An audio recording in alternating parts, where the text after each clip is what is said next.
it's Raimey, and today I thought it would be fun to do a book haul of the books that I got for Christmas and then some of the books that I bought after Christmas because of the Barnes & Noble huge 50% off sale. So I guess we should just like dive in because let me show you the stack of books. Oh. Okay, we got a lot of books. I essentially only asked for books this Christmas. I'm extremely grateful because I did get a few other things that weren't books, but it was pretty much a bookish Christmas for me. Bookmas, if you may. I just wanted to go over some of the books that I was really excited to receive, some of the books that were on my wish list for a long time that I am so very grateful to have been gifted, and I cannot wait to dive into. I'm not gonna read all of the synopses, but I would like to go over some of them or like give you the general premise of the books. So first, I got Curse of the Wolf by Tessonia Odette, I think. I saw Sarah Caroli read this or one from the series. There's a few in the series, and this one specifically is a Beauty and the Beast retelling with fae and a little more like high fantasy, which is really exciting. And it's part of the Entangled with Fae series, and it just has a cute little synopsis on the back. How can you not see what you do to me? You make me feel the way books do. Things I never had to feel as a wolf. Things I've only begun to feel since I met you. So yeah, it sounds really good, and I'm super excited to have been gifted this, and I am really excited to dive into this book, and then I will see if I'm interested in finishing the rest of the series. I'm not sure. Oh, also, I don't know if this is on every one of the books, but I didn't notice until after that it has like a art print sort of on the actual book. Yeah, I just thought the book itself is really pretty. And then we got Belladonna, I think, by Adeline Grace. And of course, I have been wanting to pick up this book due to its insane popularity and everybody raving about it. And I will read the synopsis of this one because I don't know if I'm 100% sure what it's about. Let's see.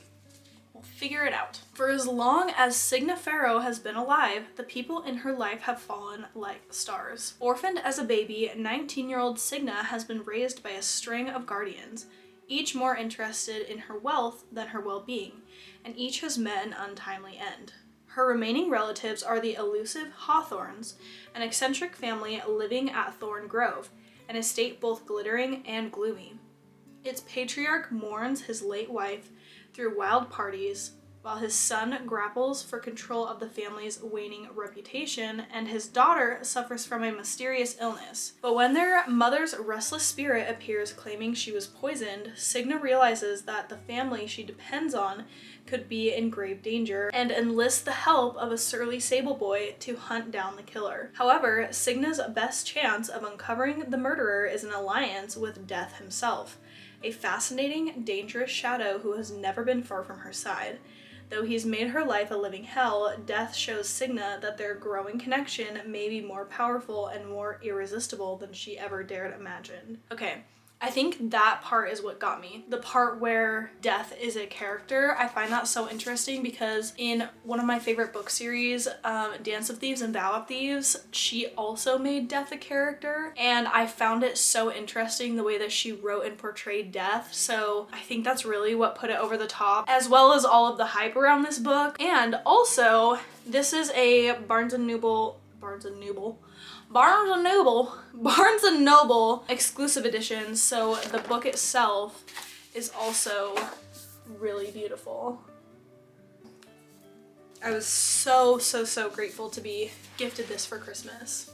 I have been eyeballing this book for so long, and I could not validate buying it because it's a really expensive book, and I am so incredibly grateful to have received this for Christmas.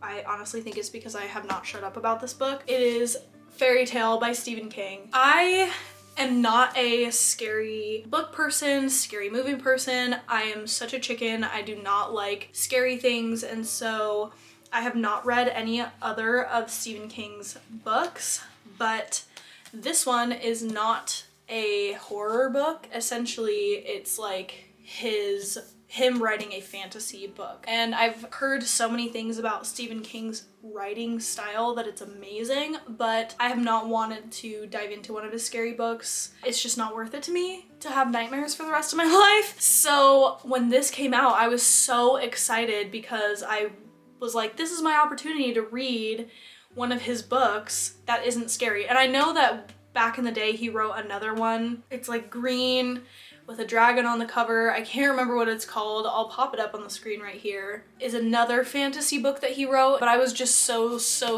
excited to receive this, and I'm so excited to read it. And I'm so excited. Okay.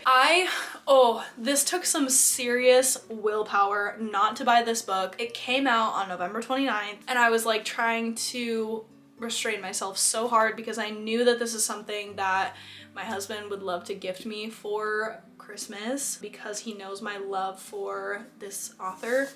And it is Mary E. Pearson's recent release, Morrigan.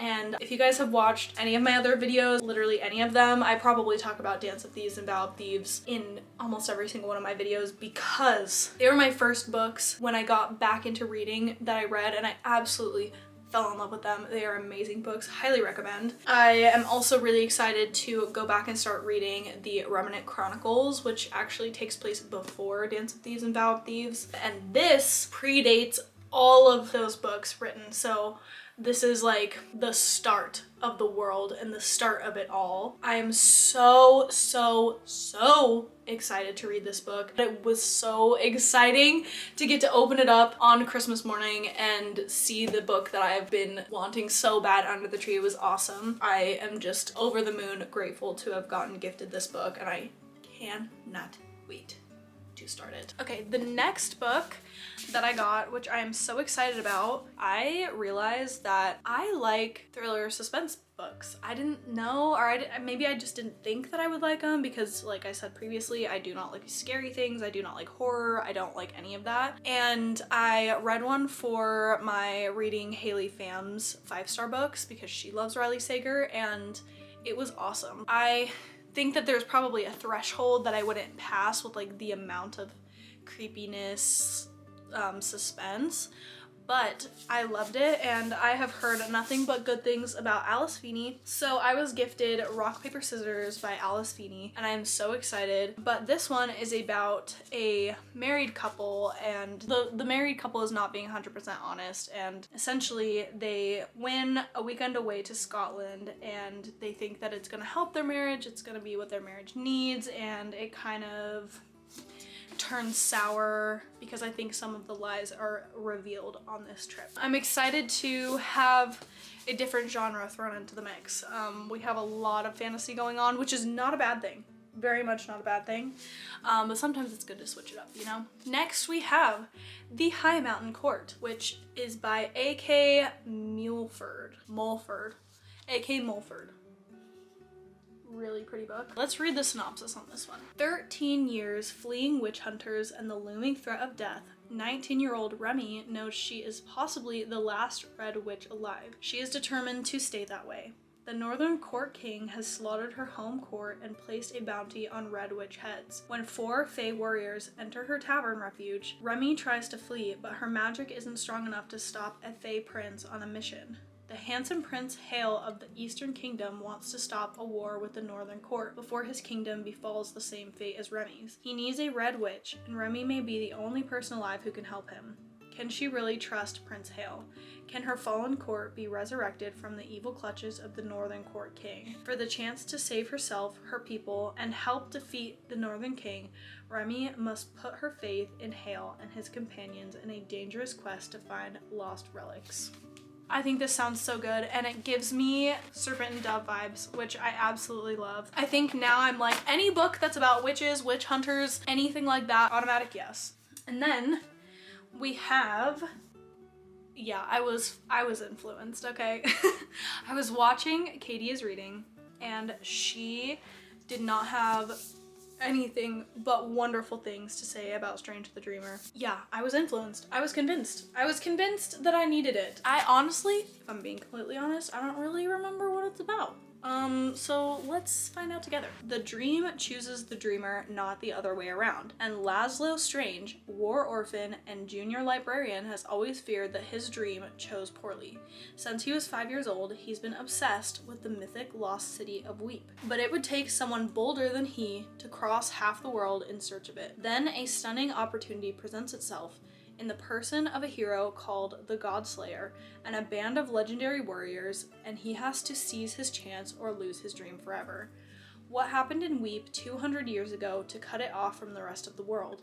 What exactly did the Godslayer slay that went by the name of God? And what is the mysterious problem he now seeks help in solving? The answers await in Weep, but so do more mysteries, including the blue-skinned goddess who appears in Laszlo's dreams. How did he dream her before he knew she existed?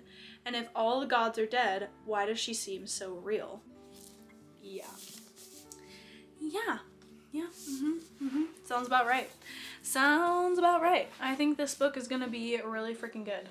We are down to the last few. The last book I was gifted by family and friends is Stealing Infinity by Alison Noel. Let's read the synopsis. It says, "My life goes completely sideways the moment I meet the mysterious Braxton.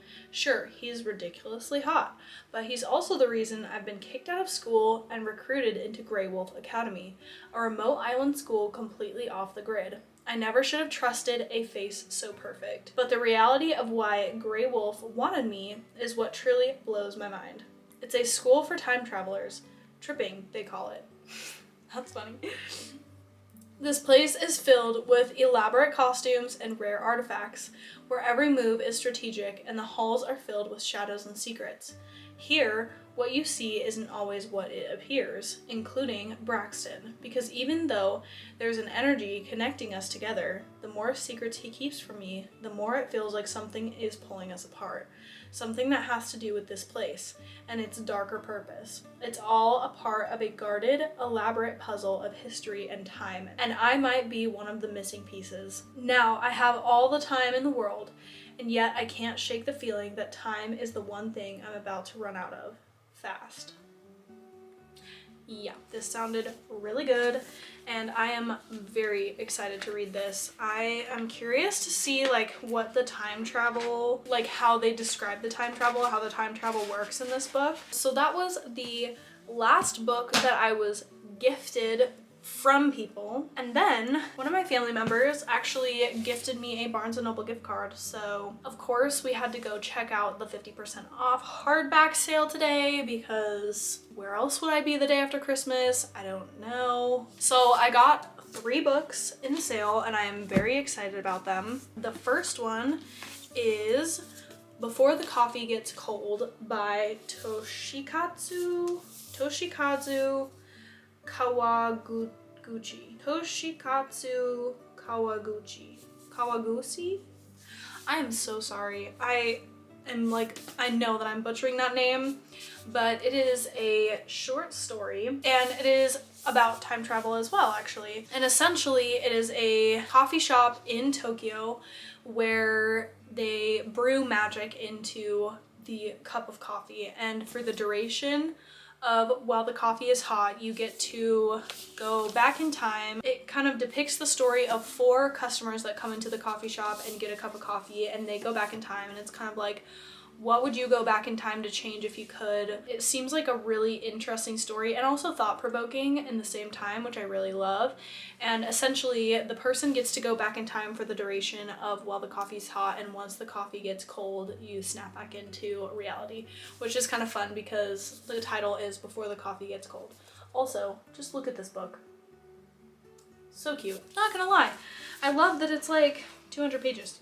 Well, it's 270 pages. That's great. I love that. We love a short little book that we can read after we've read a 600-page book and we're just exhausted. We love that. And then I also picked up Shadow and Bone by Leigh Bardugo, And it's funny because I have Six of Crows and I have not read it. And I have been told so many different times that you can read Six of Crows before Shadow and Bone. You have to read Shadow and Bone before Six of Crows. Like, it's very back and forth, but I think most people recommend reading Shadow and Bone before starting Six of Crows. I don't know. So I think I kind of got that like in the back of my head. And so I haven't picked up Six of Crows because I'm like, oh, I need Shadow and Bone first. And I just haven't been super motivated to buy it. But when I saw that they had the hardback in stock and it was 50% off, I was like, yeah, this is happening, because I think I will actually read the series now that I have the first official book in the series. So that is one I picked up today. Last but certainly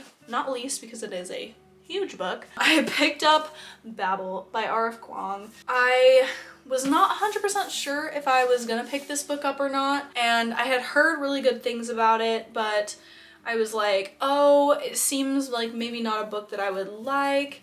And then I was at the store. Well, also, this is an expensive book. It's a $30 book. And so I was like, yeah, no, like, I don't really want to spend $30 on a book that I'm not sure about. But I was walking through the store and this was on a table. And I was like, let me just read the synopsis for myself. Let me just read. Let me just see if it's like, is it a yes or is it a no? Because today is the day. If it's a yes, today is the day to buy it. So I read through the synopsis. It is about a boy named Robin Swift who is an orphan and goes to study linguistics at Oxford University in Britain.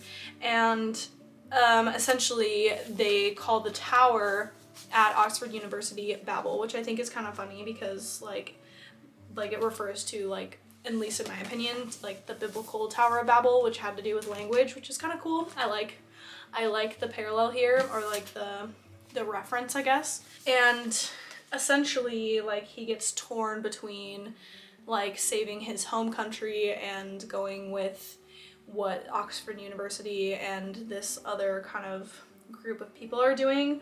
And it also kind of works in fantasy through magic from silver working. So they use silver to create magic, which is kind of cool. Yeah, so I think actually taking the time to read the synopsis myself, it seemed a lot more interesting, and I think getting it at whatever I paid, I think I paid $13 for it, was what put me over the top. I was like, okay, I feel like I can validate spending that much on it, and if I don't like it, it's okay. But honestly, it seems like a book that genuinely interests me now that I actually took the time to read the synopsis myself. That is the last book on the pile. We got 1, 2, 3, 4, 5, 6, 7, 8, 9, 10, 11 books this Christmas, which is insane. Like, I feel so spoiled. I feel so incredibly grateful. My family really took it serious when I said I wanted books for Christmas, which is awesome. I am just like, these are all shiny new and I'm so excited and I can't wait to dive into some of these books. And yeah, I just kind of wanted to share with you what I'm excited to be reading in this coming year in 2023 and maybe get you interested in some of these books. And yeah, I just hope you guys are doing well this holiday season. Merry Christmas if you celebrate. Happy New Year. I hope and I pray that we all have a peaceful new year and that 2023 can just be a very peaceful year for all of us. I hope you enjoyed this video. Thank you so much for watching and hanging out with me today and just geeking over books, and I'm just so incredibly grateful for this community, and I'm so thankful for you guys and the conversations I've been able to have with some of you and just getting to share this love and passion with you guys. So I just wanted to say thank you, and I will talk to you in my next video. Happy New Year and happy reading. Bye!